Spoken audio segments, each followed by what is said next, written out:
Sure. Tim Agadamus, Excused. Todd Clemens, Yep. Erica Connor, Here. Don Cox, Excused. Mary Dia Moore, Here. Art Schneider, here. Craig Verts, Here. Jeff Vokel, Excused. Sherry Winchowski. She'll be a few minutes late. All right, this is an open meeting and has been noticed as such. All right, we're on to presentations. We have the student rep report. Hi, for those of you who don't know me, I'm Emily Dieterich. From McGuanago High School, the junior boys and girls got to participate in the Badger Boys and Girls State Leadership Conference over the past 2 weeks. They got to spend the week creating mock governments and learned a lot about the functions of government. And they also got the opportunity to hear and meet with some of Wisconsin's political figures like Justice Ann Walsh Bradley and Governor Scott Walker. And at Parkview, students from student government partnered with the organization H2O for Life for the second annual Walk for Water on Tuesday, May 31st. They walked laps while carrying gallons of water to represent the journey African children take each day to walk for clean water. So this year they raised $2,500 to build a clean water well in Kumi, Uganda. And then we also have a little bit of a compilation between all the elementary schools. Dennis Stevens and his staff from at Fork of the Road, they were able to support elementary literacy programs in the district by opening up the Lions, or the restaurant, for the Lions Father's Day Parade on June 19th. And all the proceeds of the day, plus a matching donation from Dennis, will be divided among all the elementary schools. And then Miss Johnson had the privilege of teaching in the E3 summer school program at Eagleville last week. And it was basically an action-packed event where a whole bunch of students got the opportunity to build greenhouses, search for crayfish in the creek that they have over at Eagleville, and much more. And then on the last day, they had a cookout with the parents, and many of the parents were so excited to see the growth that their students, or their children had during that week, that they were more than willing to have them come back for another session next year. And then at Section Elementary, on June 7th, Section held an end-of-the-year all-school awards program, and where you can see Olivia Lockett and Whitney Chesninsky, and they were both had artwork that was put into their school's office that will be hanging there during the 2016-17 school year. And then at the end of their graduation at MHS, they'll be presented with those same pictures that they had created in their 3rd and 4th grade. So that's pretty cool. And then they also had assembly where the new student council was inducted, and then you can see the new officers in the picture below. All right, thank you. All right, next up, we have the school goal update from Casey Blahoyak.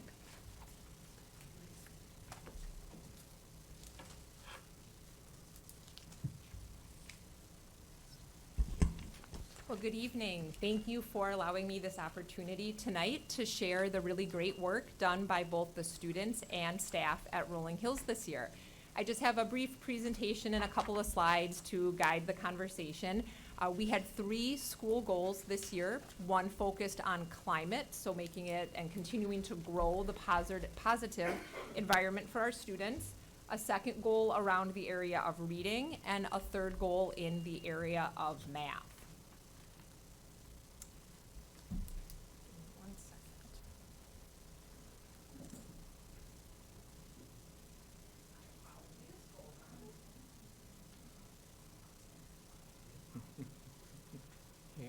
All right.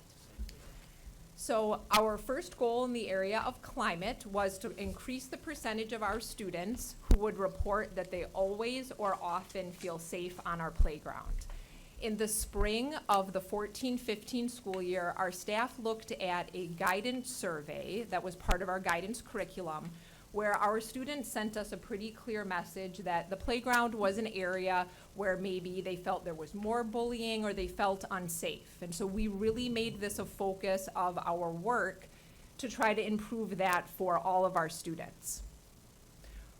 Last summer, in preparation for the 15-16 school year, the Building Behavior Committee met, and that's a committee that's a school-wide group of students, of teachers from kindergarten through 6th grade, specialists and special education teachers, and we set some action steps around that goal of increasing our students' feelings of safety on the playground. You can see some of the activities listed on the slide there. We really focused on engaging students in conflict resolution activities and games. We shifted a focus of a school activity called Mix It Up. We changed it from Mix It Up at lunch to Mix It Up on the playground, where we invited adults and other student groups in the district to join our students out on the playground. We focused our monthly Step Up Club lessons to be really targeted on playground games and those conflict resolution strategies. We continued the use of our Raptor response cards, and we also had an all-school assembly called Believe It, Achieve It that really focused on setting personal goals and overcoming negative attitudes of others around you. So we started many of those activities in the fall of last year, and we gave our 3rd through 6th grade students a self-created survey. And one of the most telling questions we put up there, and I realize it's very hard to read on the slide there, but maybe not much better in your packet either. What we were really excited about with the fall results of that survey was we had 87.8% of our students report that they always or often felt safe on the playground. And we were pretty invigorated by that. We felt like that was a great sense of safety from our students and really recommitted to those activities. When we gave the survey again in spring, about the last week of school, interestingly enough, we had 87.8% of our students in that always and often feel safe category. Now, our teachers have met already this year with the incoming principal, Mike Marinchak, and have started some discussion around, we know those activities are meeting a wide need, or a wide range of our students' needs, but we have a targeted group of students that we need to do something better and different for, and so that is what's driving some of their summer work in preparation for 16-17.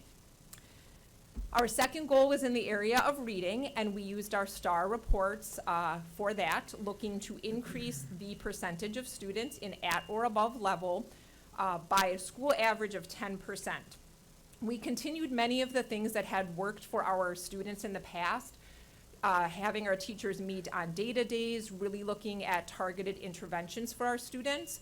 But one thing we did differently this year that really led to some great results for our students was a school team attended the Wisconsin Response to Intervention Frameworks training and really focused what our processes were. So our decision rules for students, what interventions we could use for them to really target in on their areas of need. And I'm really happy to share with you the results on the next slide. Oh, thank you. So if you look at our overall school improvement percentages there, those are percentages of students testing in the at or above benchmark range. And our school goal was to increase the school average by 10%. We had a 14% increase.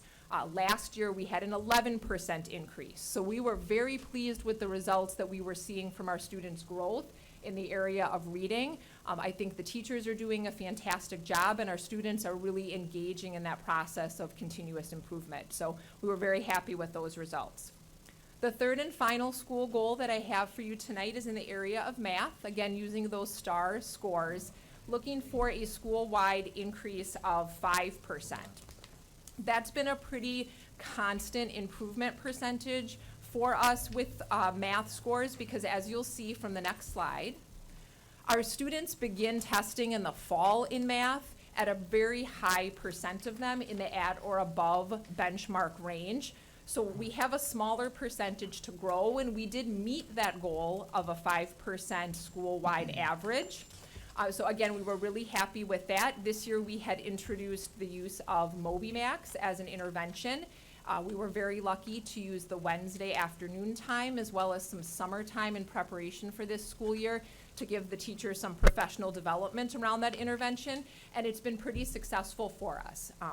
Math is an area, although we perform well, there's always room for improvement, and I know that our building leadership team met last week, Friday, with Mr. Marinchak, the incoming principal, and have started the discussions around what those school goals will be in reading and math for the next school year. So I know that planning is underway to continue Rolling Hills being a very wonderful place for students to grow and learn, and for the staff and community to be involved. So that's the great work done at Rolling Hills this year. Do you have any questions for me that I could answer?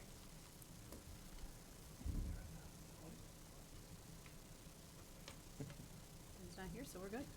All Thank right. you. Thank this you is very much. Casey's last report with us. Yes. As you probably recall, she's been a wonderful social studies teacher and reading specialist at McWanago High School, now principal at Rowan Hills the last couple of years. She did leave us once before, go to Menominee Falls for a year, so maybe she'll be coming back. You never know. close the door, right? Yeah, and thank you very much for, Sean, for your support, for the district, Mary's support, for Maxine, Nick, and the board. I truly believe who I am as an educator is due to the growth that I've had in Mukwonago. I would not be the educator I am, the professional that I am, without just the guidance and support of many people around this room. So I cannot thank you enough, and I truly believe Rolling Hills' best days are yet to come. Thank you. Thank you, Hi. thank you. Thanks, Casey. And then one report that I did not have on the agenda, the IT Academy guys are here tonight. And so Jen Wolf, Sarah Wardecki, Scott Pratt, Jim Fuerta, and one of our students, actually graduate, Jesse Tennell. Anyone I missed? If you look at the table, very timely fashion, I have given you a newspaper article. It's a report that shows thousands of tech job openings and a serious need for computer science education. So it's very fitting that they're here to talk to us about the progress that they've made with the IT Academy. It's been a great year. All right. Go ahead, we'll guys. get 'em. We just wanted to give you a real brief update and as well as tell you where we're going this next school year. And he's our clicker. All right. No clicker today. All right. Thank you. As we initially described, we have three strands, the programming strand, the networking strand, and the information management strand. The outside ones we had in place this school year and had kids go through them and graduate through them. The middle strand, the networking strand, will now start this next 2016-17 school year. So all three strands starting this year will be in operation. And that just, the graphic here just gives you an overview of all the different computer science classes that we now teach within our department. Whether kids are in the IT Academy or not, as long as they have the prerequisites, they can take all of those courses except the capstone course. We had a little over 300 kids take a computer science class last school year, where we're going to be pushing upwards of probably close to 400 this next school year. There's our group, our graduating group. 18 walked down the aisle a few weeks ago with green stoles. 16 of them had a job experience, internship experience. 2 of them did not because of conflicts that they had, but that's our group. They had internships at those various local businesses and within the district. The internships varied from paid to non-paid to project-based to more traditional hours through now even through the summer. We've started to place our seniors to be now as well in the summer. I think we have, Jen, 7, 9 kids already working? 10 kids working this summer that are our seniors to be. And we have, again, approximately 18 seniors. About almost 70 kids, I think, in the program completely, sophomore through seniors. We thought it'd be nice to bring in one of our stars from this year, Jessie Tennell, to give a description on what she did this year, where she interned, and the experience she had. Well, thank you for having me. I was at Partners for Results, and it's right next to Shore West Realtors, right by Walmart, just to give you a little location of where it is. I worked there since September, and in the beginning, I just did their front end, and by that I mean I basically did all of the busy work that they needed me to do. And Partners for Results is an educational software.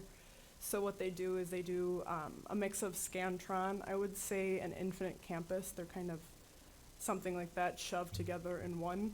So I would go in and I would manually fix errors in people's bubble sheets for the first 2 weeks. But slowly as I progressed, I was able to get more of the back end, which I was more interested in.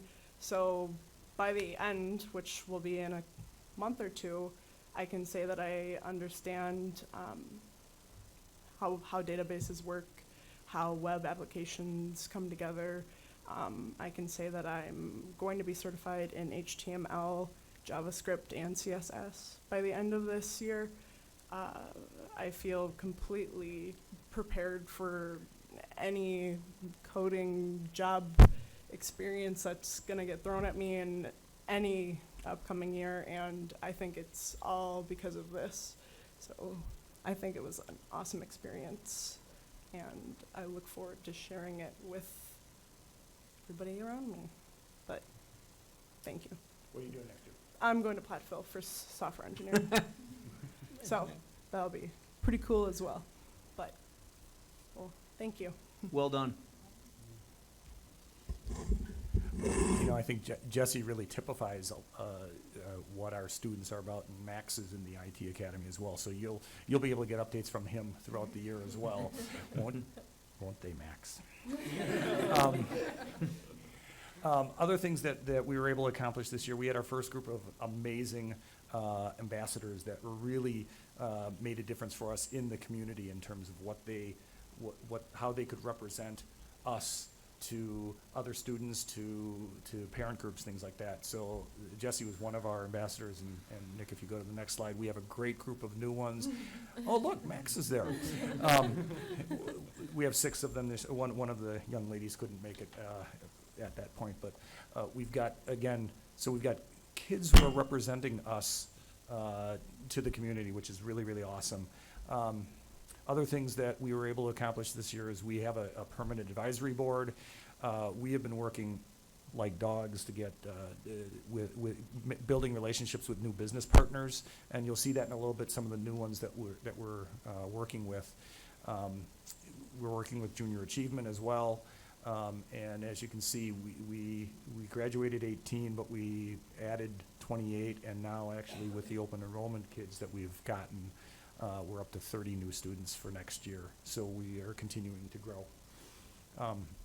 We were also able to implement, thanks to the school board and their approval last year, we were able to implement several new courses that, again, these are cross-curricular courses. So the Tech and Society is a social studies course, the Technical Communications and English course, and the Game and App is in the Computer Science department, and in the IT Academy as well. So we've been able to expand what we do, and as you saw from that graphic earlier, our computer science department now has like 8,000 classes. It's amazing. Right, so he kind of gave you the update in the classroom. I'm going to give you the update of things that we've had going on outside of the classroom. We were able to take kids on 4 different job shadows / field trips this year. We took the entire IT Academy body to Direct Supply, so we had about 40 students go there, and they did a whole experience in the morning with the Scrum model and the problem-solving process behind that. And then the capstone seniors were able to go on 3 different field trips, 1 to Fiserv, 1 to American Family and Epic, and then another good problem-solving experience at GE Healthcare where they went to the Menlo Lab, and they really they had the opportunity to really focus on problem-solving and learn new strategies through that. So they were able to go to those businesses and really see what IT looks like outside of the classroom. Then beyond that, we've had a couple of other different updates going on within the school. We had a meeting with Julie Hanisch and Nick Reichoff about marketing, and we have a plan in place to better market the IT Academy to hopefully get to know more businesses, but to also have open enrollment students. Then, just like last year, we had another parent information night, but this year we were able to bring in our current seniors and have them talk about their experience, which I don't know what you guys think, but between Jesse, Jagger, and Katie, it was the most impactful part of the night because they were able to talk to our future parents about what's happening in the IT Academy. It wasn't us just saying this is what will happen. It was kids kind of speaking about it instead. Then at Course Info Night, we had a great turnout at our 2 different sessions that we talked at. And then this year, we were also able to host the HDI group, which is out of Milwaukee, and they brought in business professionals, and they focused on talking about business intelligence. And then lastly, we've kind of gotten involved outside of MHS as well. So this summer, We are running a summer school course called Exploring Computers, which is for 6th through 8th graders over at Parkview. We ran Code Ninjas again. We did Code Ninjas 1.0 again in the fall, and then we updated it and had Code Ninjas 2.0 in the spring, and we plan on doing that again next year as well. And then we did 2 different hour of codes, one at Parkview where we talked with and worked with all of the 8th grade students, and then at Clarendon, we were able to work with all of the 4th grade students on High Interest Day. All right, and then looking forward, as Scott said earlier, we have 10 students of our 18 seniors already placed, and those are the various businesses where they are currently working.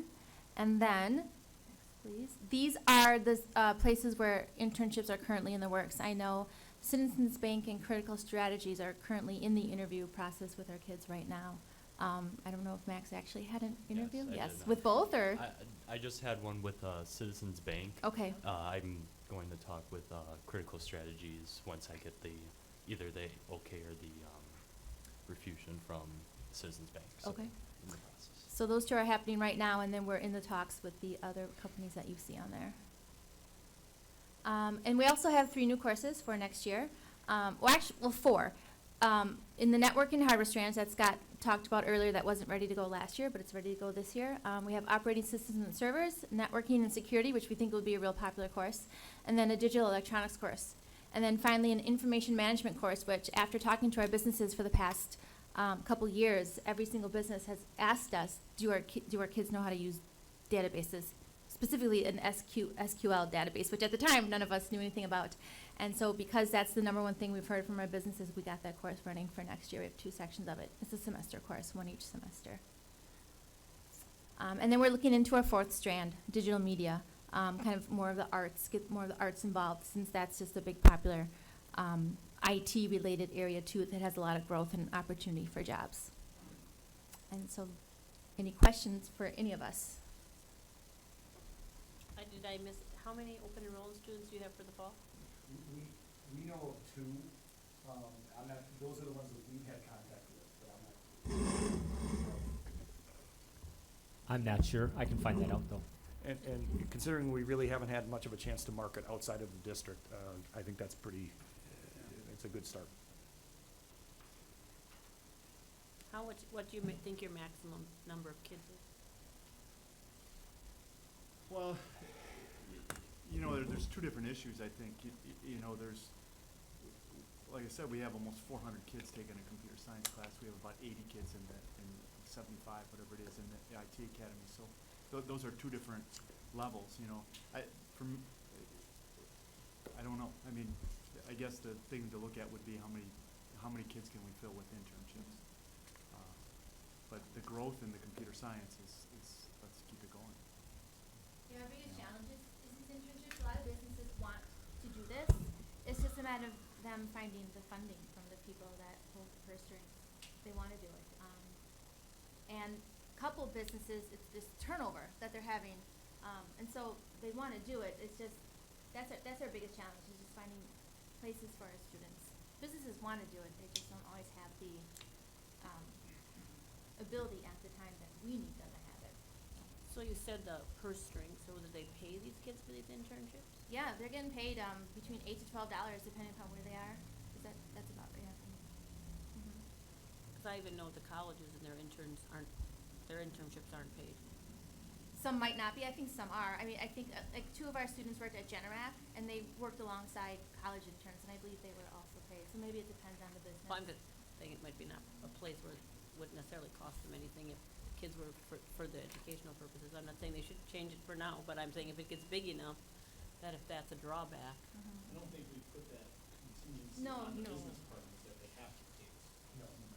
And I interviewed not thinking that I was going to take Well, that's, yeah, 'cause that, yeah. It's not very, it doesn't make sense kind of in a way, but also if you think about it, you're going to, well, for me, I played a bunch of sports and I was going in for maybe not very long. It wasn't like a full-time job. So the amount of money that I was getting paid anyways was not a ton of money, but it was just the work that I was putting in to help them, I think.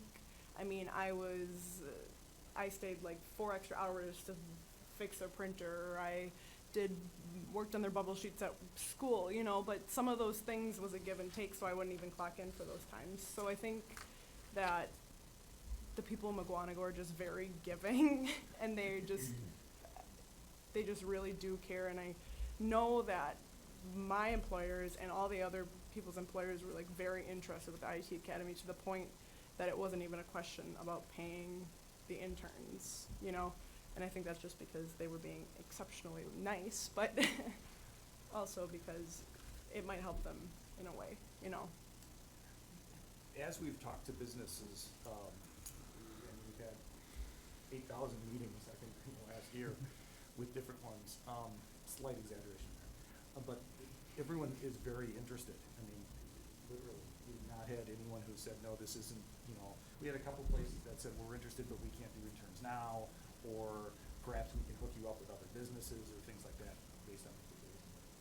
I think one of our biggest needs, and I just mentioned this to this group, if you have connections with businesses in the area that might have IT needs, we'd love to hear from them. We'd love the opportunity to present what we're doing. I think all of our exit interviews have been very positive with businesses. Two things that we've really tried to stress throughout this process is, one, and I think we just touched on it, the flexibility. These aren't always traditional college-type internships. They can vary on all sorts of different things, between paid, non-paid, project-based to more structured-based. But that the other part of it is that we wanted a win-win. We didn't want businesses just feel like they're doing a service for McGuanago High School. We wanted them to feel like our students were doing them a service. And I think to every project or business that we've worked with in our interviews, they have said that it has been a win-win. So we're hoping that we continue with that. If there's no other questions, I just want to make sure that we express our appreciation to these guys, because not only are they teaching computer science, and many of them also teaching math all day, but this has been a tremendous amount of extra work, additional work, just to start this IT Academy, and really much better than start, successfully run this, but to establish the partnerships and create the internships and do the marketing and the recruiting and the parent meetings and the Code Ninjas. It's been a ton of work. It's really, really good for McGuanago High School and our district and our students. If you read the article, 233,000 jobs in just software development, and that's just one piece of the IT Academy. Average salary for a software developer in the country is $104,000. So when we talk about our goal, what we're doing in the district, making sure that all of our students graduate but are also college and career ready, this is exactly what we should be doing more of. And I'm looking forward to talking to you guys about replicating this program with health occupations and manufacturing down the road. But thank you. Thank you for all of your work with our students and with our business partners. It's outstanding job. And thanks for your support, to Sean and the entire board. You guys approved everything we've Thanks. And keep going at that Code Ninja. I mean, those kids love that, and that's such a first step. I mean, very important. Kids get excited with the Code Ninjas, and we found with our summer school course that I think we have 14 kids, and 12 out of the 14 were kids who got excited about computer science through the Code Ninjas Oh, program. really? So, Great. pretty cool. Jesse, come back and talk to us in a couple years. Okay? Thank you, guys. Thanks, All guys. right, thank you. All right. Next up, we have citizens' comments. Over here we have Jake Sinet from the Braves building. Just want to say thank you for allowing me to come here this evening. I am Jake Sinet. I've taken over for Craig Verts as president of the Braves football organization. Craig wanted to step aside a little bit, and I told him I would take over and hopefully can keep things going for the next 15, 20 years. Just really wanted to say thank you for the opportunity to allow us to potentially build a building on the school grounds so that we can keep our equipment there, so that we don't have to keep running back and forth in town, so, and answer any other questions that you guys may have about it. Good job, Jake. Attaboy, kid. Okay. Anything else?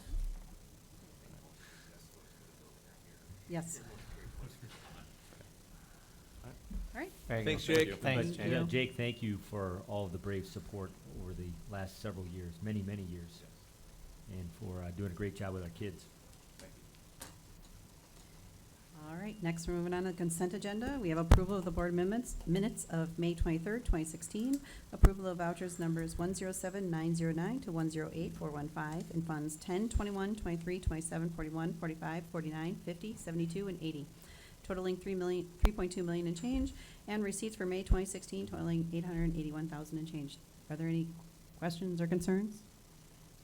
All right, hearing none, it's approved by consent. Next up, we have action items, staff retirements, resignations, and appointments. So we have two resignations tonight. We have Jacqueline Ford, Spanish teacher at McGuanago High School, and Tracy Stockwell, Prairie View Elementary School principal. Looking for approval on those resignations. I would like to make a motion. I'll second. Nope. Todd can have a second. All right, any question, or any questions? All right. Comment. All right, any comments? All right, all those in favor say aye. Aye. All those opposed, no. All right, appointments. And then we have several appointments. Krista Arnold, one-year replacement teacher at Parkview Middle School in math. Christine Bennett, Clarendon reading specialist. Allison Glish, Big Bend 5th grade. Christy Maxwell, school psychologist. Kathy Pluer, Big Bend speech and language. Julie Time, Rolling Hills art. And Jordan Van Ripper, McGuanago High School social studies. Okay. I'll make the motion to Sorry. approve. It's Van Riper. I'll second it. Okay, we have a motion, second. Any questions, concerns? All right, all those in favor say aye. All those opposed, no. I motioned, he seconded. All right. On up to with things. Neola policies. So tonight, we're doing our final approval for Neola, and then what will happen is we will, actually, there's a document for all of you to sign. Once we get your signatures, we'll send the updated policies to Neola. They'll take one last review, they'll send them back to us, and then they'll be live on our website. And then we can start reviewing them again. So, we've worked hard over the last year to convert to Neola. Now it's final approval time. Okay. Do I have a motion to approve? I make that motion. Second. All right, we have a motion second. Any discussion? All right, all those in favor say aye. Aye. All those opposed, no? Okay, motion carries. Referendum financing. So Tom's gonna talk about this. In the handout that I gave you, I said that Lisa would be here, but we had a change in plan, in plans there. Tonight joining us is John Meehan and Jordan Masnica. Am I saying that right, Jordan? Masnica. All right. Very close. So, we're looking tonight to pass two resolutions. This is going directly back to what we had talked about May 23rd at the board meeting. We talked about the two options. We chose option one, and we're looking to just pass these two resolutions to put this plan in motion here. I'll open it up here, John, if you want to have any comments or input on this right now. Do you have anything you'd like Sure, to just add? a few things. Thank you very much for the opportunity to be before you. Lisa Boyson would love to be here. And actually, we drew straws. She is in Ashland. So, I won.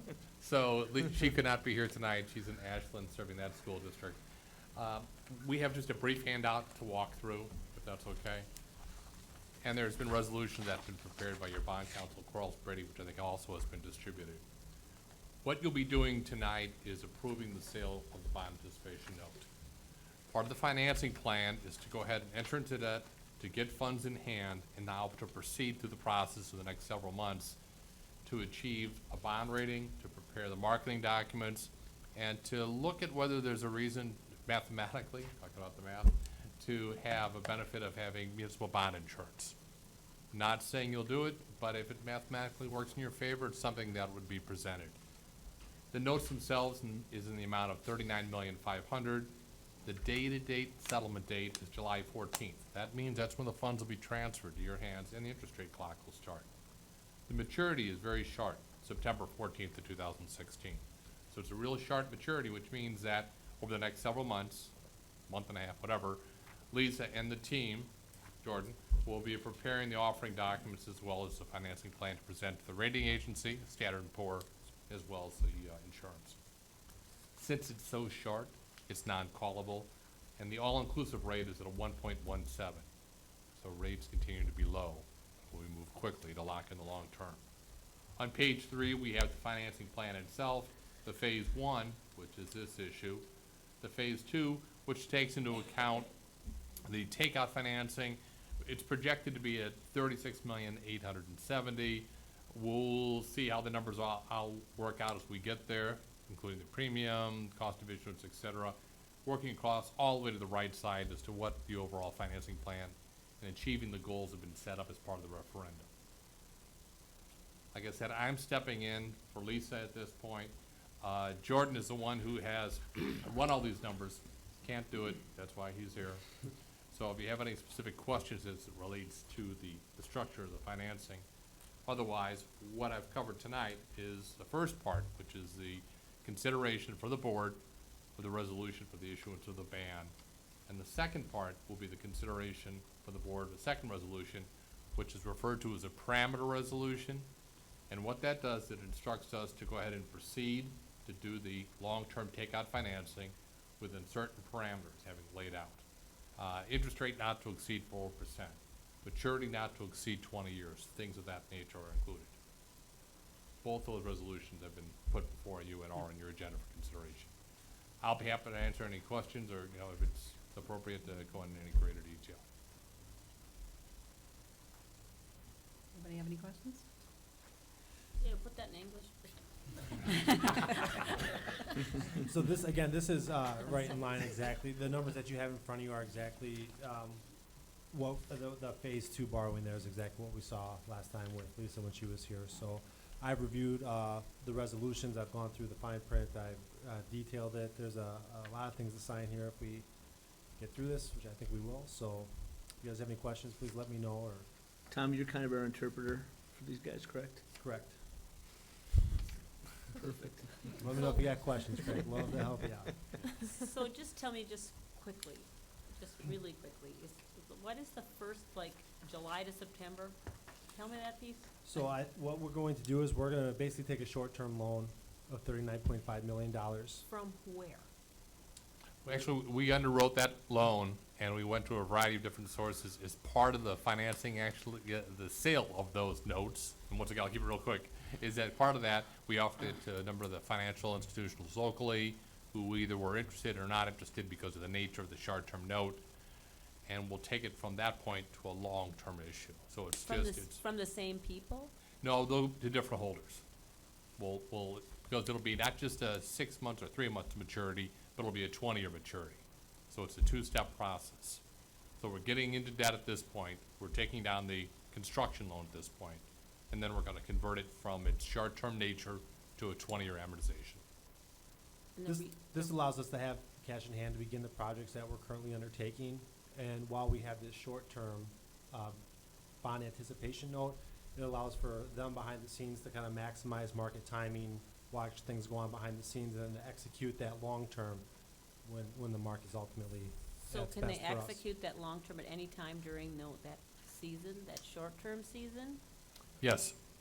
By the time we get through, I mean, there's steps. We have to work through the rating agencies, gotta make a presentation, we have to go through the insurance companies. There's lead time, but we know this is going to be done the first week of August, if not before. Oh, okay, I guess that was. That quickly. Okay, and then, so, because it was discussed at our last meeting about getting that bond rating and where that might take us, and so that's what you guys are, is it wording and who you talk to and such, right? Right, it's presenting, every time you get a bond rating, it's not starting all over, but it is in the sense of, they wanna say, what are your plans, how did you get approvals, what are you gonna do with the money, how are the finances of the district, where's the district's growth.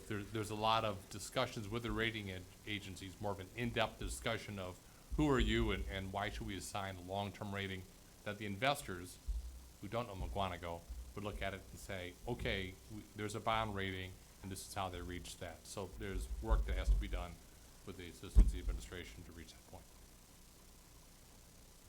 Did you have something, I'm watching No, you. we work behind the scenes on a preliminary official statement and a official statement that will serve as kind of like the backbone of the bond rating, so Standard & Poor's presumably is doing background checks on all of you board members to make sure that we're all on the up and up. No. So, and so then there was another comment of, I'm looking at the interest, so is the 3.25 the short one and the 2.48 the long one, or is it how? Right. The or- 3.25 is the longer one. That's the 20-year, and that's the Okay. estimate at this point. Okay. The longer you go out, the higher the rate. The Okay. higher the rate goes, the longer the maturity. The 2.48 is a 10-year issue, and that one we're trying to do what they call bank qualified, to make it more attractive to some, and hopefully some of the local financial institutions will have a chance to buy some of those. So it's a matter, we'll have two different pieces on the final structure. So the longer out you go, Okay, that the higher answers, the that's rate. answers. Anybody else? So we're looking for a motion and a second on both resolutions, Both uh, one at a time. Okay. We'll do the, here, or was it in the email? It's in the email, No, it was in the the email. whole thing. Pardon Do me? you want to say what the first resolution is, and then we'll resolution. make the motion? Sure, I and- mean, if they're on, Sorry. letter C, They're on- there's 1 and 2, I'd say I make a motion to I approve make the approve resolution resolution one. authorizing the issuance and sale of 39.5 million bond anticipation notes pursuant to section 67.121B Wisconsin statutes. Second. We have a motion, a second. Do we have any discussion? Sean, the email that you sent Yeah, it had that, was that the long form of it? Yes, that was the That was long the Okay. form. full That was the language. resolution. So yes. we That's what I don't- was looking for. So we don't, We just have to so say we this. don't have to, Art, No. I've gone through that. So Quarles for and you. Brady, our legal team for this process, said that this is what we're supposed to put on the agenda, okay. and then that's what we should put in the board motion. And as long as you have that, we're good. And so you've all That's- seen that Right. lengthy Mm-hmm. language. Oh, yes. Sure you poured over that All right. all weekend. Where- Art did. Whereas. Art did. All right, we have a motion, second. Any discussion? All right, all those in favor say aye. Aye. Do we have to do a roll call I on think this? should- We should do a roll call. Terry? Tim excused, Todd? Yeah. Erica Connor? Yes. Don Cox excused, Mary Diemar? Yes? Art Schneider? Yes. Greg Burtz? Yes. Jeff Volkel excused, Joey Winchowski, yes. Okay, motion carries. The next is, I'll make a motion for the resolution authorizing the issuance and establishing parameters for the sale of not to exceed 39.5 million general obligation funding bonds. I second. Okay, we have a motion second. Any discussion? All right, Jerry? Tim excused, Todd Clemens? Erica Connor? Yep. Don Cox excused, Mary Diemar? Yes. Art Schneider? Yes. Greg Burtz? Yes. Jeff Volkel? Excused, Joey Winchowski? Yes. Still waiting. Thank you, for Jerry. the response. Jeff, what's the deal? All right, you're good to go. Thank you Thanks, very much. guys. We appreciate Thank it. you. Thank you very much. Thank you. All right, next up, we have committee reports and the committee of the whole minutes from 6/13/16. We have to make a motion to approve those? No, we'll prove those at our next committee next of the one? whole meeting. Okay. All right, first up is the K-6 Reading Language Arts Pilot Recommendation. So Nick and Mary are here, and I don't think there have been any changes, or am I incorrect? No changes since the last meeting? So, As we noted at the last meeting, we are still negotiating for a third pilot program, and so I anticipate bringing that back in July. I make a motion to approve the pilot as presented. Okay, do you have a second? I'll second. All right, any discussion? I just wanted to say that I did look both of these up online and read about them a lot, because I wanted to meet with you guys, and I didn't have my dumb computer, so I couldn't get a hold of you, and time just went on. I read a lot of reviews. The Super Kids, I think looks great. I'm very excited about that. The collaborative, thank you. I like a lot of the concepts, the trade books, the read-alouds, I'm not overly impressed with. But the concept of how it all works, the meaning, the reading, being a reader, becoming, Making what is, meaning. making meaning, thank you, and making, what's the third one? Being a reader. Thank you. I read it today, and I can't remember. I like the looks of it. I'm not a huge fan of those trade books, but that's a personal preference. The global warming book, I looked it up. I'm not a huge fan for fifth graders to read a whole global warming book, but that's personal. I'd love to see those when they're in person. Thanks for your viewpoints. It sounds like some of the discussions we had around these very tables as the teachers and Nick and I reviewed all of the materials. And we found that these had, and the other ones we're looking at, had some things that looked very interesting and like they might have some good possibilities. So our next step is to try it out with children. Can we Because- sub out trade books? Like, there are so many great books out there. Some of these seemed fairly juvenile, and we're supposed to be pushing deep critical thinking, and some of these books I would call twaddle. Have you ever heard that word? That's vocabulary study. We'll be doing that too. But We do this that is on the the very, field. this is the very reason that we pilot. Yeah. Because our perspective as adults is very different than the perspective and the way that children learn. So that's what's going to happen over the next few months under Nick's guidance. Well, I can't wait to see them in real life.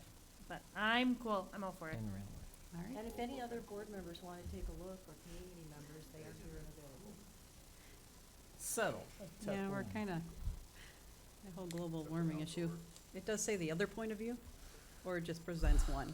Well, it's titled, the book is titled There's Global Warming. two? That's why I want to see it in life. Is there, Now, Is there another The opinion? geology Science book I took home or not? does not give both sides, just saying, but I know we already proved it. I just finally read it. It only gives one side. So I was kind of like, darn, I should have read this before I said yes. But that's my bad. It would give both sides. Okay. You'd like to Both. hope. Remember, we're adopting points of view. materials that form the backbone of our curriculum and our materials in the classroom, but it doesn't mean that we adopt, things lock, stock, and barrel. So we obviously take a look at them as we put together curriculum guides as to what we want to stress and emphasize and use out of those materials here in Mequon. So Okay, those are all conversations that we'll have. okay, cool. All right, any other discussion? All right, all those in favor say aye. Aye. All those opposed, no? All right, motion carries. Next, we have the 2016-2017 student fees. Okay, we reviewed these last time, and essentially the only changes we're really looking to make pertain to the summer school fees that we had charged. I'll just find my place here. And why the And, big reduction? No, was it an increase? Well, there was one reduction, and ultimately it was at the middle school level. Previously, we were charging $50 per course, and students would typically take 3 in a Right. day. So it would cost $150 for 4.5 hours of instruction. Grades K through 6 would also have about the same amount of time for only $50. So it was kind of an overcharging at the middle school level by dropping the price to $20 per course. It would work out to be $60 a day. So at grade 7 and 8, it would be on par with grades K-6 at $50 a day. Just to clarify, that's, A those are course. students outside the district. Right, right. A day or a course?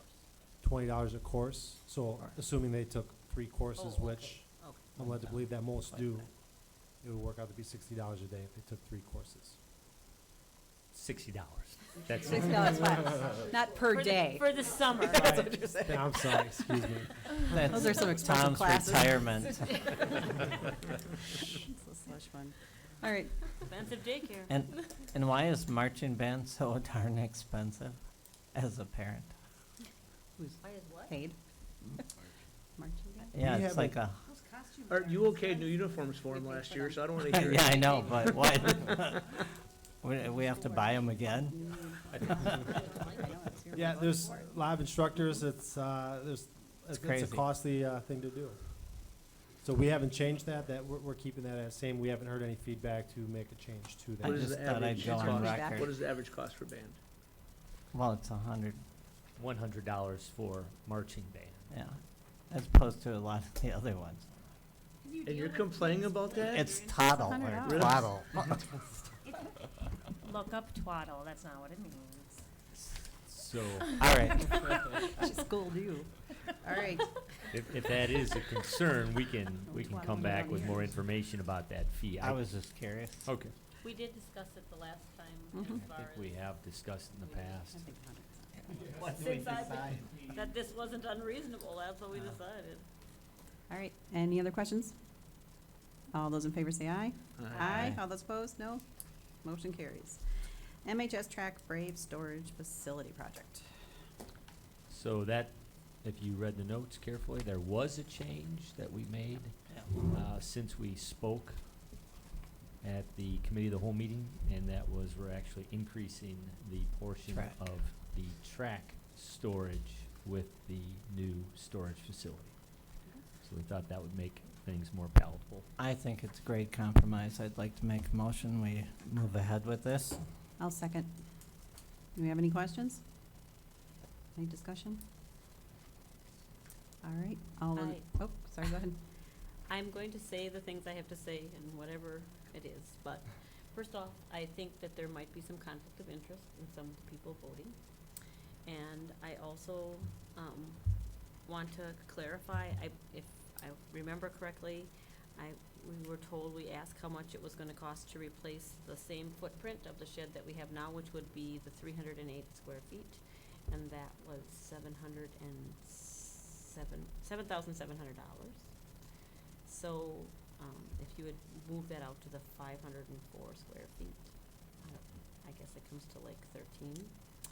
And just for principle of the thing, and I don't know if it's right or wrong or indifferent, but, the building belongs to the district. I had called and asked, so the building belongs to the district, and I think that a 20-year out, if we find in 10 years that we need more space for whatever we might need, to say that for 20 years, this is how it goes, I think that's a long time. And I think that it opens the door for citizens of the community to look at it like you're letting somebody else on your property that's not a school district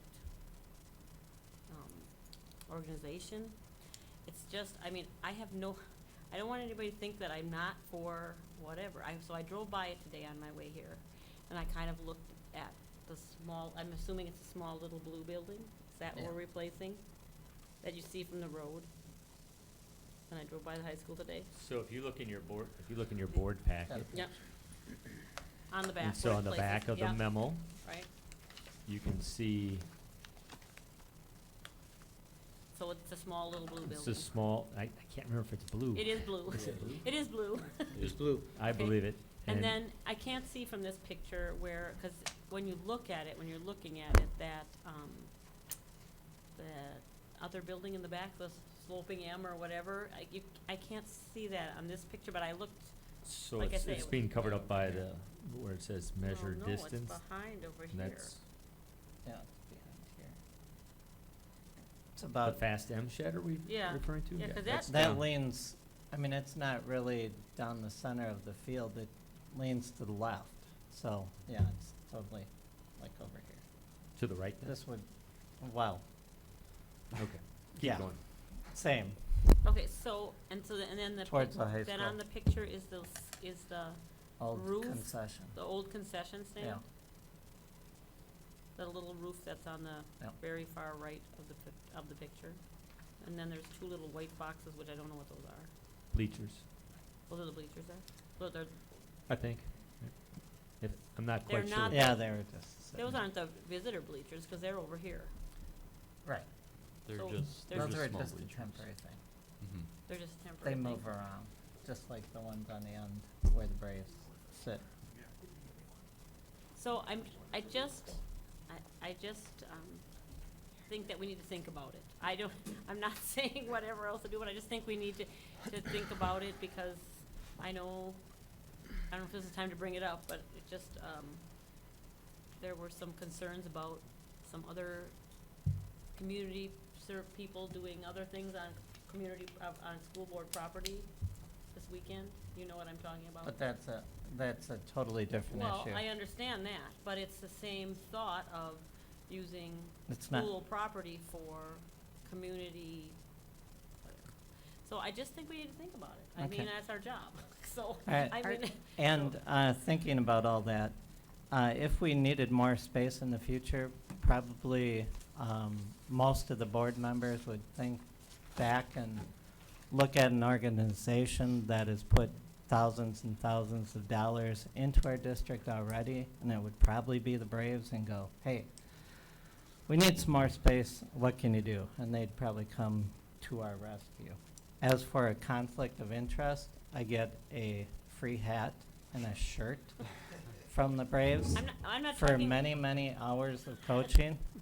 And Craig's no longer the president, so I don't know whose What I'm thinking interests more is. are. And I didn't conflict. step down because I thought it was conflict of interest, absolutely not. And if Sherry wants to see the figures, we had Jake brought along the figures of what we spent in the district the last 30 years. It's over $300,000. Okay, the And only I'd like to s- I'd like- qualification for voting on a conflict of Yes, interest right. is if a person Financial benefits gains. financially. If they're not benefiting financially, personally, There is not. then there is no conflict of interest. Mine was more of a thought that to be, if I had some, I'm not picking. I know, I just But- want to make it but- clear yeah, to anybody okay, who's okay. watching Well, that that- that's you're- what you're that picking makes a sense. bone. they're not And mine benefiting is, if I financially. had a passion about something, let's say it was something else, maybe it was the band, maybe it was, and in past it has been in certain things, you can't vote, neutral. You can't look at all the pieces and vote neutral on it, because you have vested so much of yourself into it. That is what I'm thinking, and But- I'm not saying you have, I'm not even suggesting that someone not vote. That's You- not what I'm suggesting Yeah, either. you I'm- can be neutral. I've supported new uniforms for the band before a lot were on the board. I support the new Performing Arts Center. I support the new pool that we don't have. You know, it's like, you can be all for everything. It's okay. I mean, I want this district better than others. And Okay. I'll call it in a question and let's go for a vote. All those in favor say aye. Aye. All those opposed, no. No. Okay, motion carries. All right, next we're moving on to unfinished business. Superintendent's report. Okay, this will be brief. So just a couple of things. One, we do have the 25% drawings now for our high school project, and so we're gonna get those to you. We're meeting with the architects on Thursday, and so after we meet with them, and then we'll share those drawings with you.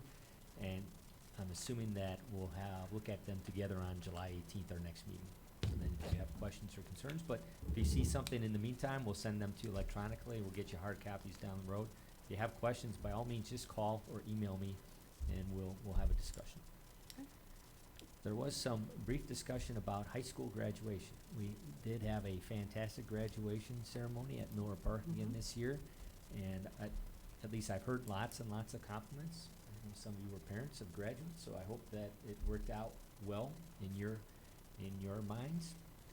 Just thinking ahead, we haven't made any decisions about bringing back graduation to McGuanago High School.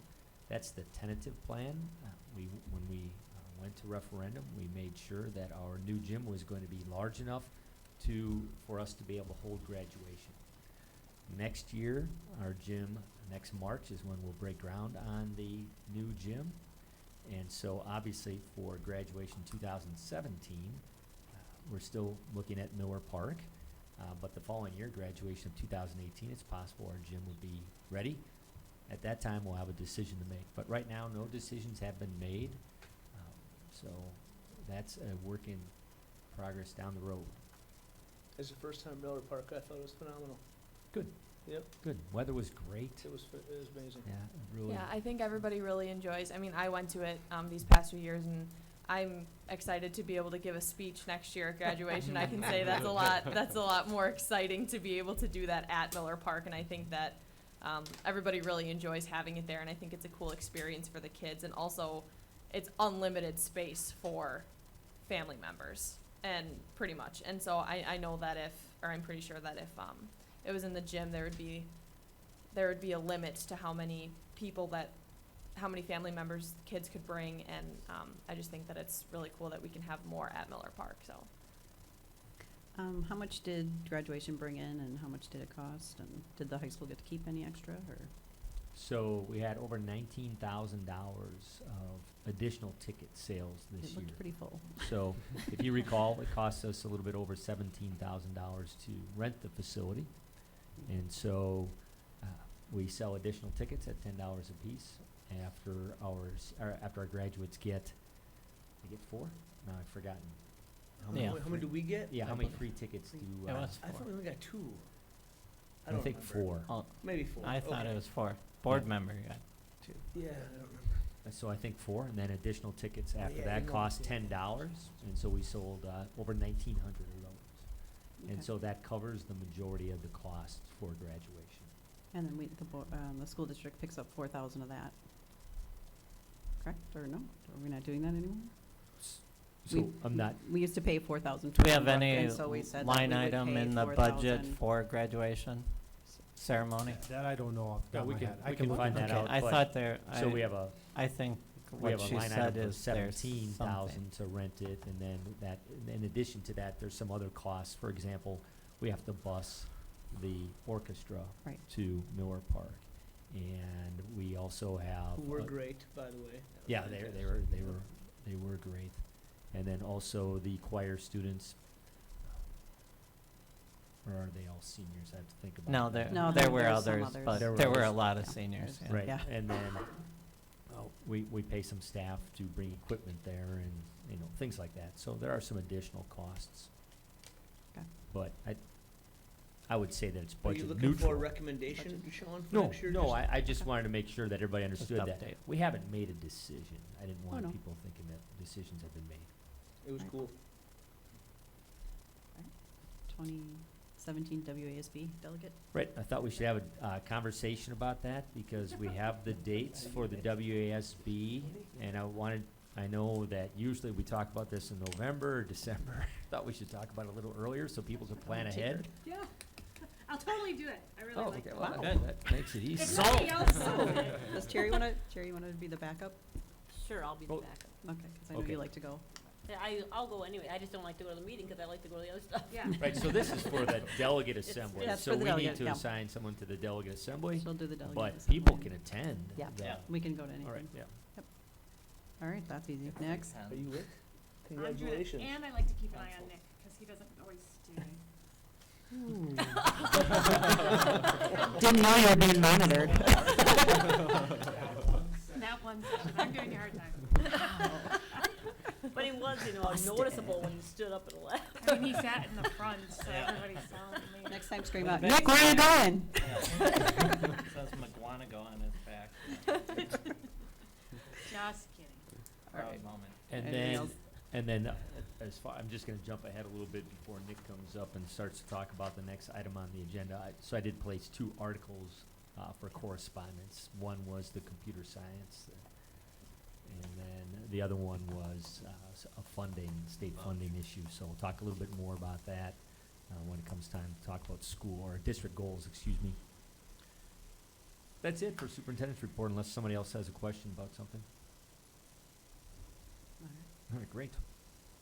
All right, the 2015-16 workplace survey and staff compensation.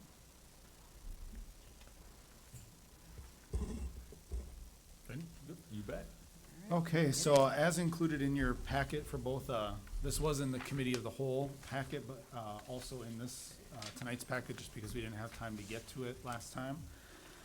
We wanted to share information about a workplace survey that was given to all of our staff this last fall.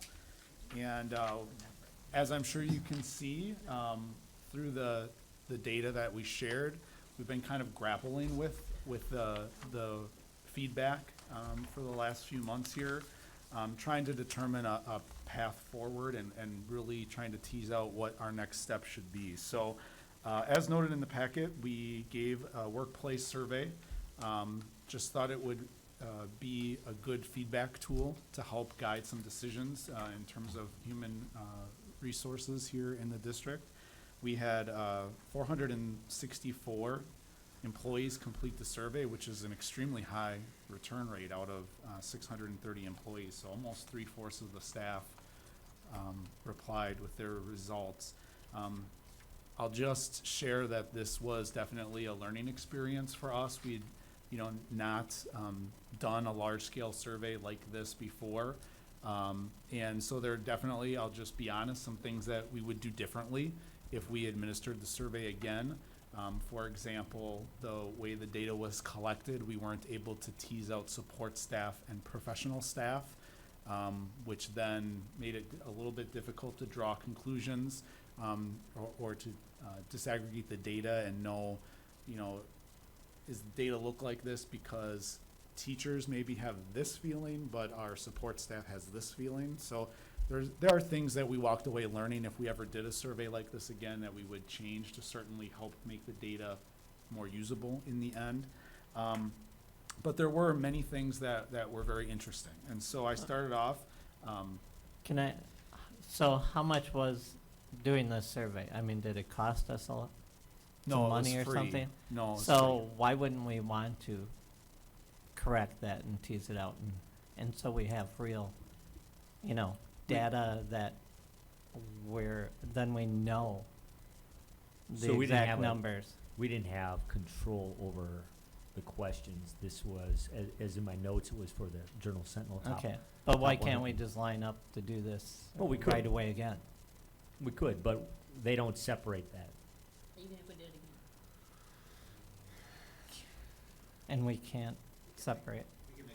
Yeah. Yeah. Well, Right, then so why that- is this that's like what a- I'm saying, is I mean, if it's a we did it no-brainer. again, we would do it so that, in a Right. way that would allow us to do that. So, So I just don't like the word if, because if we're using, I don't know what these numbers mean, you just told me, it's kind of confused. It could be, one yeah, saying this, unfortunately, one saying that. we can't do it So with it's this great data. information now, right, I get Right. it, but the if should be taken away and we should do a survey, in my opinion, and get accurate numbers and know where they stand. Okay. Seeing that it doesn't cost us anything and it looks pretty easy just to change it. You could say something to the effect of, after the survey, we'd like to glean some additional information, please. Yeah. Right, certainly, mean, next it year, we was could do great. it, we could do another survey and, next year, and then compare the data, but also ensure that it's structured in a way that we can disaggregate it. So that's what I meant, is that if we did it again, we would ensure that that could happen, and if. Just replace if, Right, when. so, If. when we And do it would- next would go on. time, when we do it next time, I did we'll focus. take the lessons we've learned. So I did want to share what I thought were some very positive things. So I think one of the things that really stands out in our district is that people who work here do feel like they're contributing to something that's really valuable. And I think if you talked with Kurt, Pam Harris, Kelly Kovneski, so, looking at our support staff and our professional staff, I think everybody feels like they are contributing to something important, working in public education today, benefiting kids, seeing students succeed. Those are all things that people obviously find a lot of value in. And so we had very high scores. Hopefully you can follow how this worked. The green areas, there were 3 ratings that leaned in the agree category and 3 ratings that leaned in the disagree category. So if you summed up all those people who were on the agree side of neutral, 81% of our employees said, my job makes me feel like I'm part of something meaningful. Almost 80% said the district operates by a strong values and ethics, which was very good. 3/4 of the staff said my administrator cares about my concerns, and my administrator makes it easier to do my job, and new ideas are encouraged in the district. Those were the top 5 descriptors in the survey, and so I thought that those were all very positive things that I wanted to be sure to share. So, any comments on any of those? So then obviously that led us into looking at, okay, well, where are areas for potential growth? And so it became quite clear that there are a number of employees who I would say have some level of dissatisfaction with, particularly in the areas of pay and benefits. And so my pay is fair for the work I do. Only 1/3 of the staff agreed in some way with that statement. My benefits package is good compared to others in education. Just slightly over a third agreed. And then I've not considered searching for a better job in the last month. Now, I personally feel like that question is not worded well. Again, something that I will change when we do this again. If we do it again? So I would not have worded it that way. So if you, it was actually, you wanted to agree to say, I've not considered looking for a better job, we would have wanted our employees to agree with that statement. I've not considered another job. But only 50% or 49% agreed with that statement. Now, again, I don't like the wording, so it's hard to tell if there's some error in the wording there. But it's disconcerting to think that a third of the staff, or a little bit over a third of the staff, disagreed and said that they had considered looking for other employment. Nick, that first question, my pay is fair, that could be said for almost maybe any trade or. That's Am what I- That's what I said. I said, what would you say if they Well, asked? I mean, I said I- I work for myself, so. You think I get paid?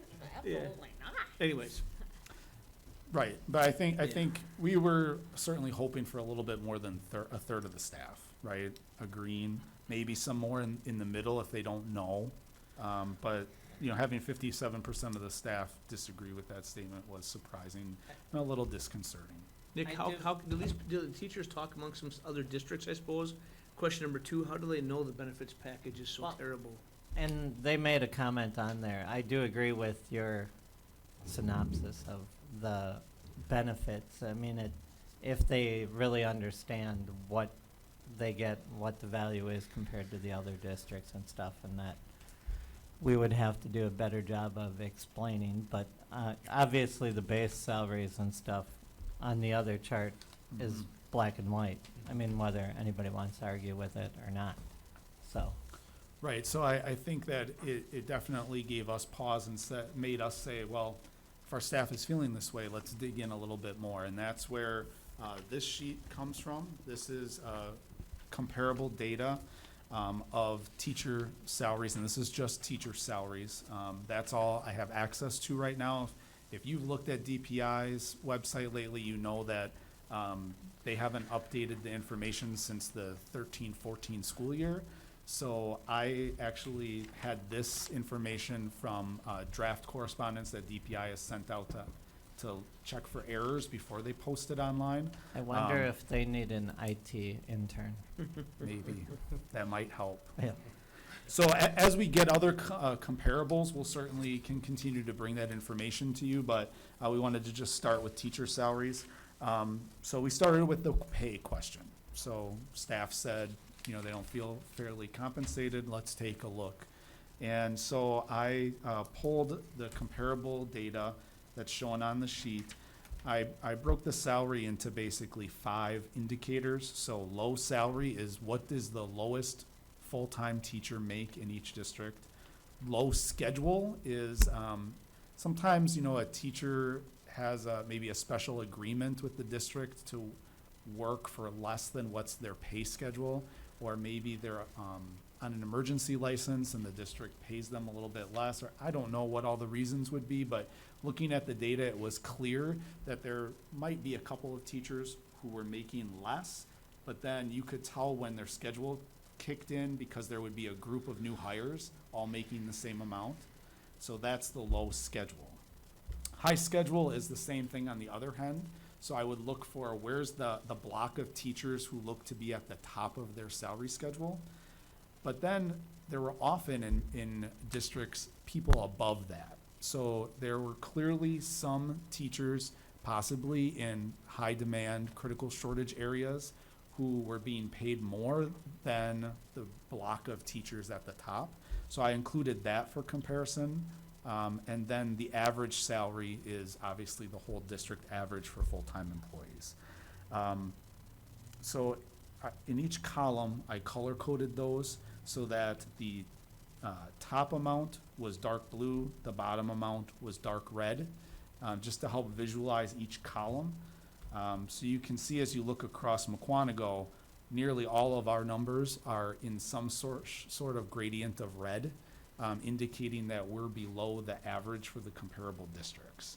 So in order to help us make a better comparison, I started looking at average salary. Except average salary is often a function of longevity.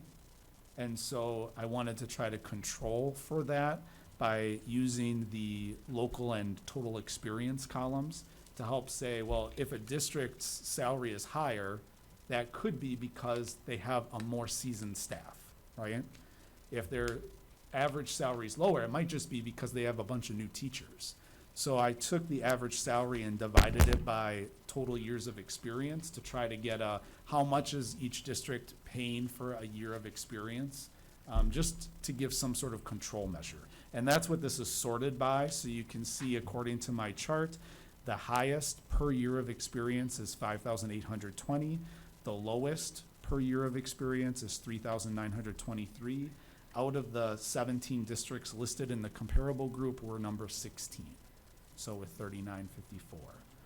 Nick, average fringe, explain that, please. Yep, so any questions about the salary comparables? Understand where I was going with each of those columns before we move on? Did you take into effect, I know some school districts, the teachers work more hours than others. So that's Hours work typically. 5 hours and, right? Yep, so that's reflected in one of two ways. So either they have a prorated contract, so instead of being 100%, they might be 47% or 80%. This is just looking at people who are 100%. The second way it could be noted is in their number of days of work. So they might have be 100%, but actually only work, 150 days. So I actually looked at both of those as I was putting this together and took those out as I was prepping the data so that those didn't skew it.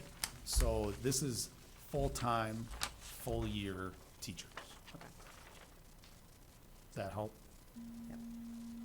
But all that data is actually in this monster spreadsheet that you can download from DPI. So I tried to control for that.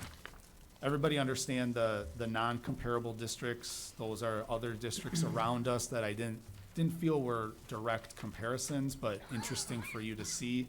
And then the K-8 districts, obviously the feeder schools to Arrowhead, are not the same as a K-12 district. Interesting to look at perhaps, but not a direct comparable.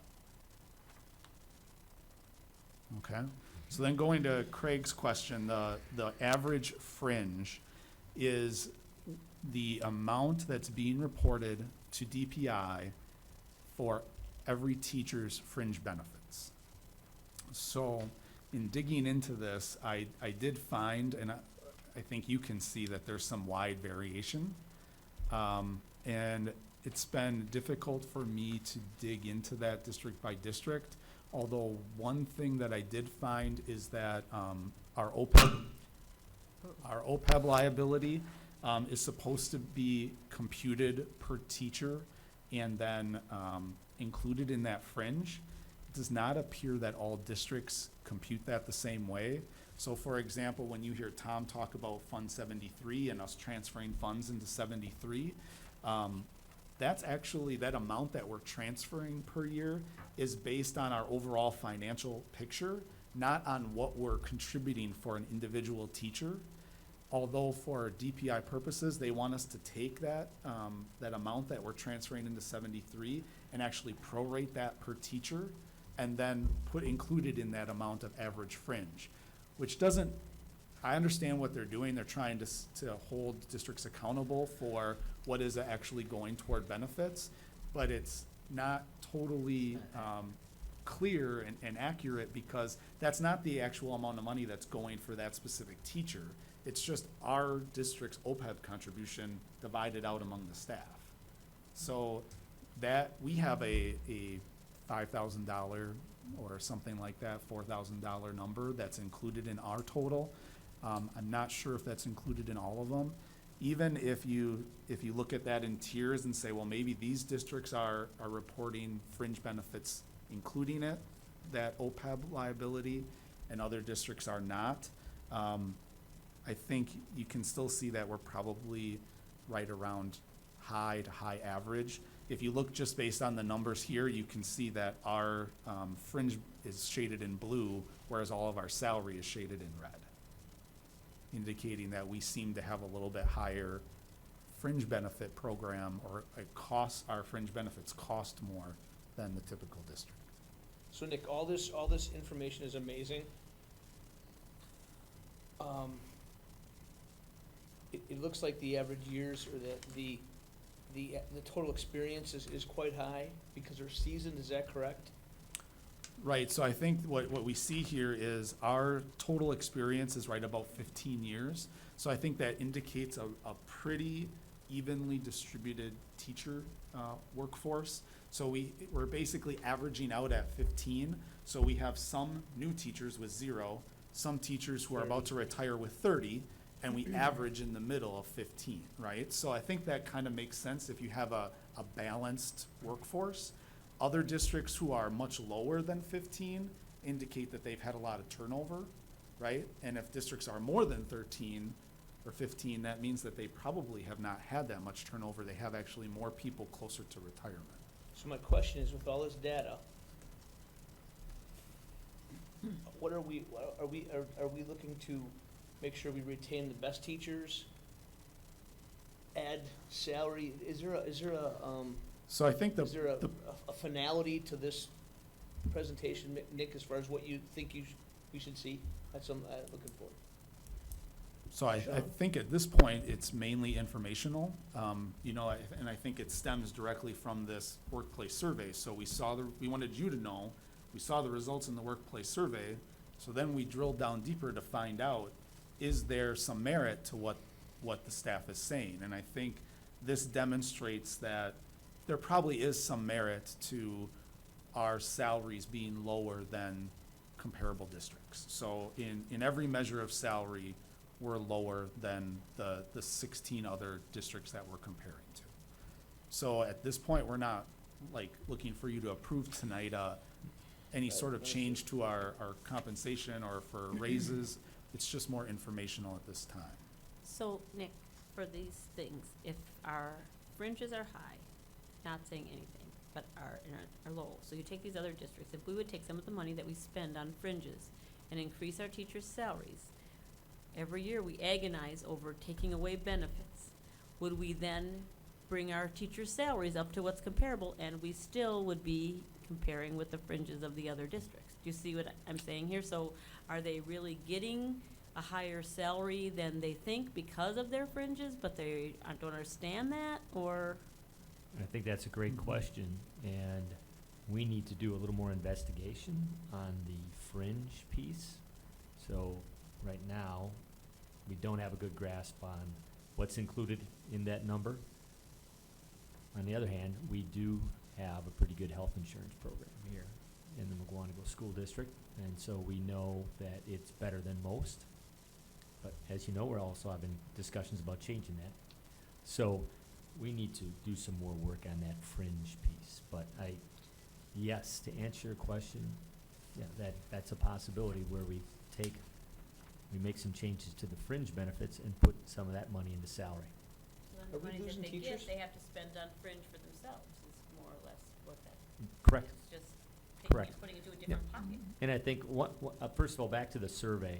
So a number of our staff, so when we have 630 staff, that's not full-time people. Right. Many of them, and you guys might have the actual number, many of them are part-time. They don't get benefits. So when we do a survey about benefits, there's a lot of people that don't get any. And of course, when they fill out the survey, they're gonna say, yeah, my benefits aren't so great. I don't have any. So that's not good. They're horrible. So that's what Nick was talking about in the beginning. We weren't able to disaggregate the data, and so we can't pull that out here. I do think that, I think Craig, you or somebody mentioned that teachers are very aware of salary comparables of our district compared to other districts, but that fringe benefits, the health insurance plan especially, they're so varied that it's really hard to compare apples to apples. So I don't know that our teaching staff in particular has a good grasp of how good the benefits are here and where they compare to other districts. So Yeah. that's something that we have to work on too. I've brought this up before, at my husband's work. Each year, they get a printout of exactly what the company has contributed to, you know, their health insurance, Sure. so their overall, so they get an overall picture once a year of everything that, Mhm. I don't know if you considered doing something like that with the staff before they leave for the end of the school year, decide to It's not a start bad idea. looking, that they Sure. have that in front of them, so if they do go interview, they know, okay, this is what I'm getting, and this is what, you know, that we're putting in retirement, and this is what we've put into you this year. Right, I've You need to spoken look at with the whole other, picture. HR directors, about that, you know, they call it different things, some people call it like a benefits pay stub, or a benefits, you know, W-2, you know, kind of summarizing what was the benefit portion of your overall compensation this year. So there, you know, there are models like that you can go with that would share that. Yeah, it's one of those things where something would be nice to help just Yes. everybody understand what was contributed for health insurance and dental and life and all the other fringe Retirement. benefits. And retirement. Because we had one teacher who left section, which we didn't want to leave, her to leave, but she did leave, and she didn't consider her retirement benefits. And the new district she was going to wasn't going to give her any. Mhm. And I just, you know, when they're younger, they're not thinking retirement when they really should be. And this, how beneficial that is for their future. Are we losing teachers to other districts right now because of salary? So Nick has the retention rate, which is very good. Yeah, Off so, the top of your head. even despite the resignations that you've approved recently, our retention rate is still at around 98%. It's slightly lower than it was maybe last year. I don't think I would attribute that to pay, but I think it's something that we want to monitor, and we don't want to get to the point where like some other districts are, where people are leaving in higher numbers. And so we want to maintain that really high retention rate. So we haven't seen that. We're not seeing, you know, large-scale exodus. And certainly, you know, I do a lot of exit interviews with people when they leave to talk through any reasons why.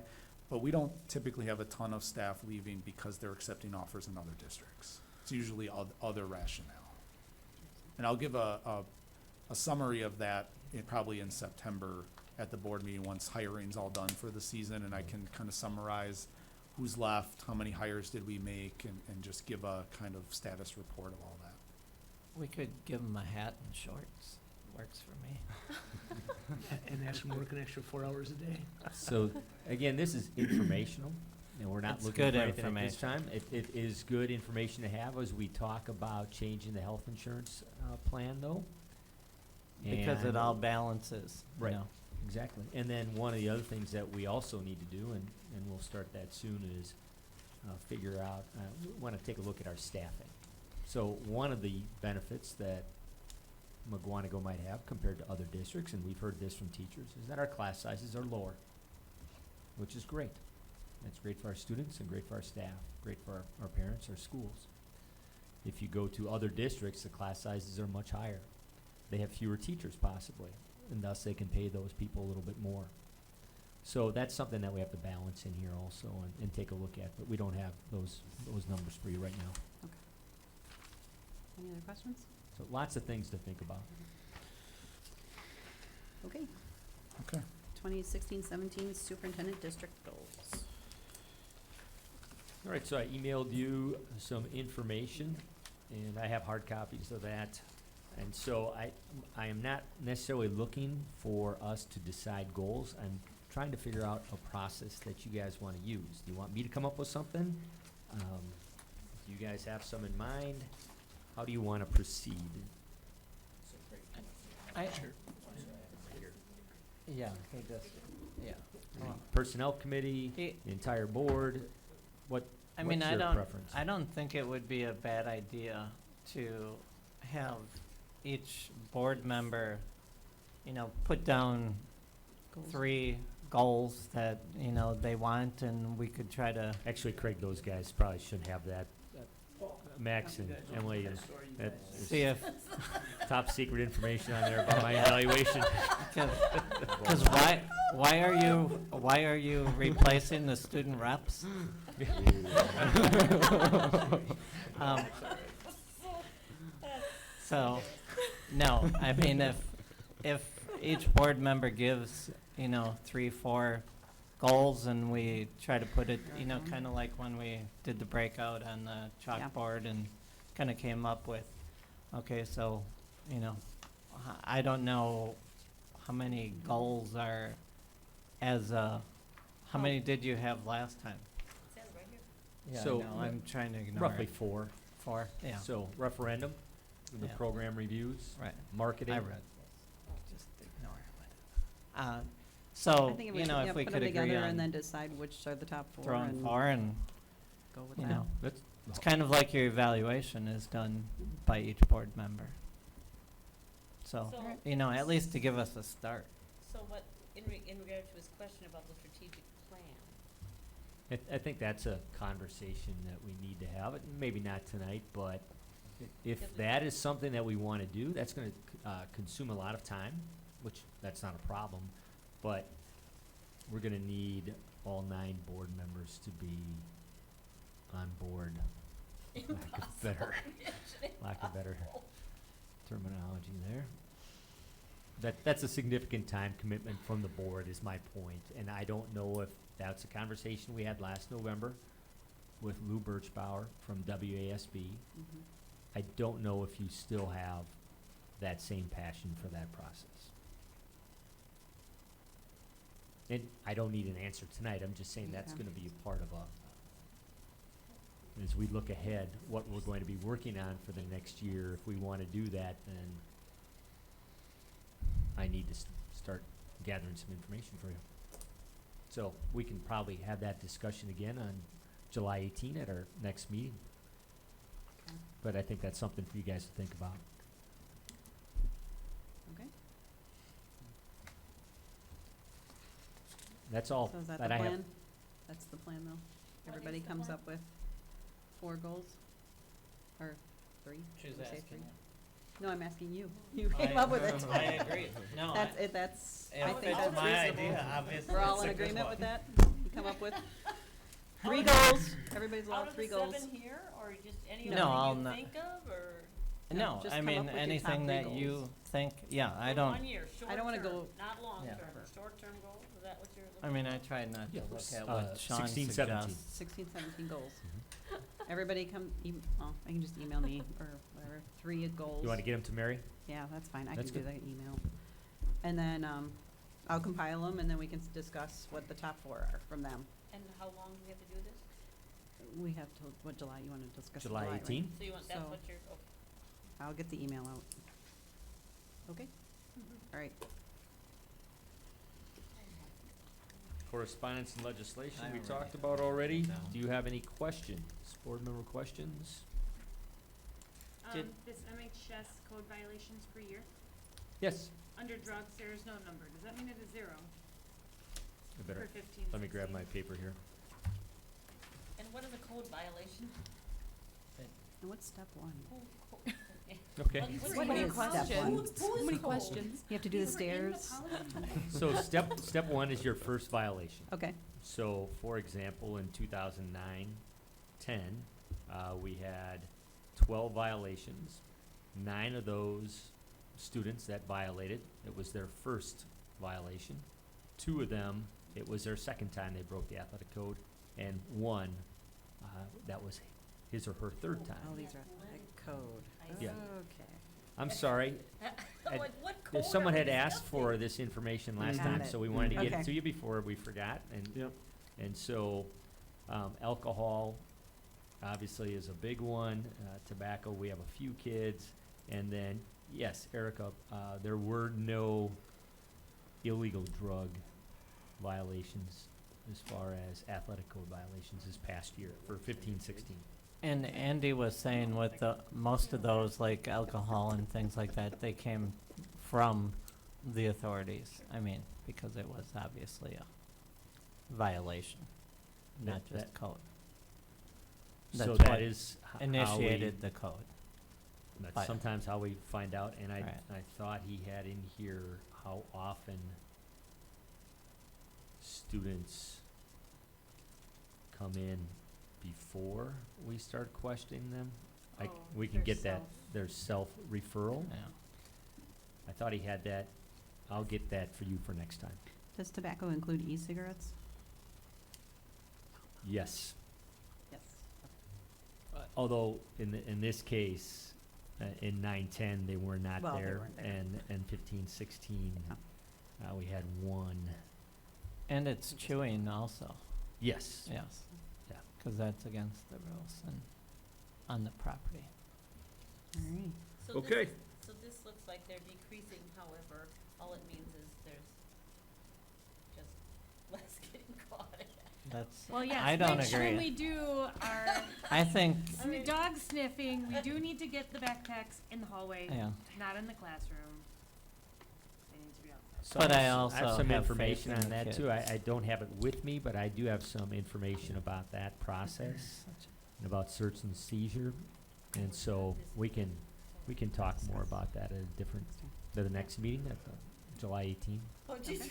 Well, 10 o'clock, July 18th, plan on The that. low numbers or also August. might be from the Life of an Athlete program getting bigger too. So I- it may not just be I that do kids are getting believe, smarter. yeah. It might just be that, you know. I do believe our kids are getting smarter, being better, you know, what she is Not saying, doing so. anything. Yeah. I mean, come on, and look at smoking as a nation. It's coming down to this, you know. Things do change when people learn. No. Things are going in the right direction for good reasons. All righty. Anybody else? All right, citizens' comments? Do your roll call. All righty. All right, we need a motion to move into executive session. I motion to move into executive. I'll second.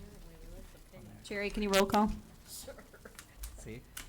Tim Huckabee was excused, Todd Clevens. Erica Connor. Yes. Don Cox excused, Mary D. Moore. Yes. Art Schneider. Yes. Craig Birch. Yes. Jeff Local excused, Terry Winchowski, yes.